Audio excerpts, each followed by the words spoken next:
Hi! Hello అందరికి. Welcome back to my channel. ఈరోజైతే నా హనుమాన్ సంకల్పం అది కంప్లీట్ అయింది. 11 డేస్ 11 టైమ్స్ హనుమాన్ చాలీసా చదవడం సక్సెస్‌ఫుల్‌గా. అది శ్రీరామనవమి రోజు కంప్లీట్ అయింది. అసలు చేస్తానో చేయలేనో అనుకున్నాను. బట్ అయిపోయింది సక్సెస్‌ఫుల్‌గా. అది హ్యాపీగా అయింది. ఎలాంటి డిస్టర్బెన్స్ లేకుండా కంప్లీట్ చేశాను 11 డేస్ కూడాని. అయితే చాలా వీడియోస్ చూసాను. ఇంకా చేయగలుగుతానో లేదో అనిపిచ్చింది. ఎందుకంటే ఇది అందరూ చేయలేరు. చాలా కష్టం అని చెప్పేసి. అది మాత్రం నిజమే. ఎందుకంటే నాకు ఎక్స్‌పీరియన్స్ ఉంది. నేను ఆగస్ట్‌లో చేద్దామని చెప్పేసి అనుకున్న యూఎస్‌లో ఉన్నప్పుడు. బట్ అప్పటినుంచి నాకసలు కుదరనే లేదు.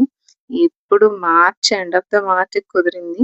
బట్ ఎలాంటి డిస్టర్బెన్స్ లేకుండా, గ్యాప్స్ లేకుండా కంప్లీట్‌గా 11 డేస్ కూడా బానే అయిపోయింది సక్సెస్‌ఫుల్‌గా. ఈ మధ్యలో అయితే నేను కొన్ని కొన్ని సిట్యుయేషన్స్ కూడా చూసాను. నాకైతే చాలా అనిపించింది. ఇట్స్ ట్రూ అనిపించిందన్నమాట. అదేంటి అనేది నాకు ఏం ఎక్స్‌పీరియన్స్ అయింది అనేది నేను నెక్స్ట్ వీడియోలో పోస్ట్ చేస్తాను. ఈ వీడియో నచ్చినట్టయితే please like, share and subscribe. Thank you.